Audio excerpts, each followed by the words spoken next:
नमस्कार, मैं हूं श्वेता सिंह और आप देख रहे हैं आज तक। देश ने फरमान सुनाया है, एनडीए को एक बार फिर मैंडेट दिया है तीसरी बार सरकार बनाने का, लेकिन बीजेपी 240 सीटों पर जैसे ही रुकी, मंथन की शुरुआत अलग अलग राज्यों में हुई और कुछ खटपट की भी खबरें कुछ राज्यों से आ रही हैं। आज हम राज्यवार ये जानने की कोशिश करेंगे कि किस तरीके से पैटर्न रहा है वहां पर नतीजों का, क्या कारण रहा है ऐसे नतीजों का। हम अलग अलग जीते हुए प्रत्याशी और हारे हुए प्रत्याशियों सबसे बातचीत करके, अपने संवाददाताओं से बातचीत करके आपके सामने एक मुकम्मल तस्वीर आज पेश करने वाले हैं।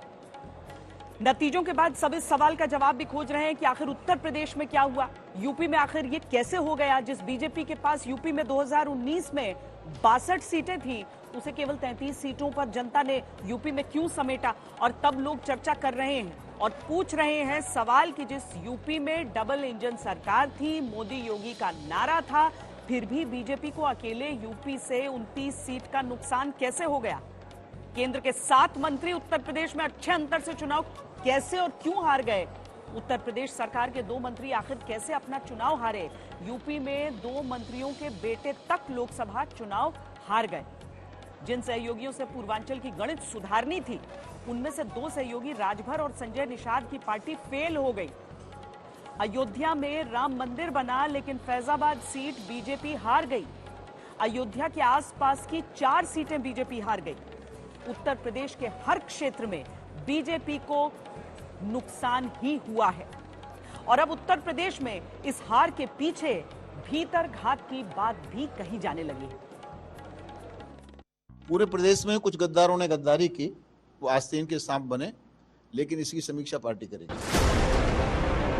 उत्तर प्रदेश में बीजेपी के खराब प्रदर्शन के बाद अब पार्टी के भीतर तनाव साफ साफ दिख रहा है। साक्षी महाराज जैसे नेता इस बदतर प्रदर्शन के लिए घर के भेदियों को दोष देते हुए आस्तीन के सांप और गद्दार जैसे शब्दों का इस्तेमाल करते हैं।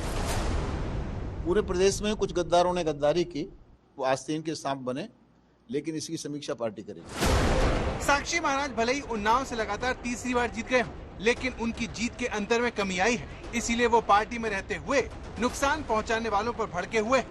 ऐसी शिकायत फतेहपुर से चुनाव हारी केंद्रीय मंत्री निरंजन ज्योति करती हैं। जिन लोगों ने मोदी जी के इस मुहिम में रोड़े अटकाए हैं, उनको जरूर चिन्हित करके ऊपर बात करेंगे। सूत्रों की माने तो मिर्जापुर में अनुप्रिया पटेल के नजदीकी लोगों का भी मानना है कि बीजेपी के कई नेता ऊपर से तो साथ दिखे, लेकिन अंदर ही अंदर हराने में अपनी ताकत लगाते रहे।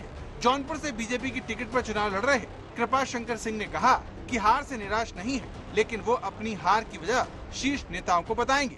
सहारनपुर से दूसरी बार चुनाव हारे राघव लखनपाल का मानना है कि 400 पार का नारा उल्टा पड़ा और दलितों ने भाजपा के खिलाफ वोट दे दिया।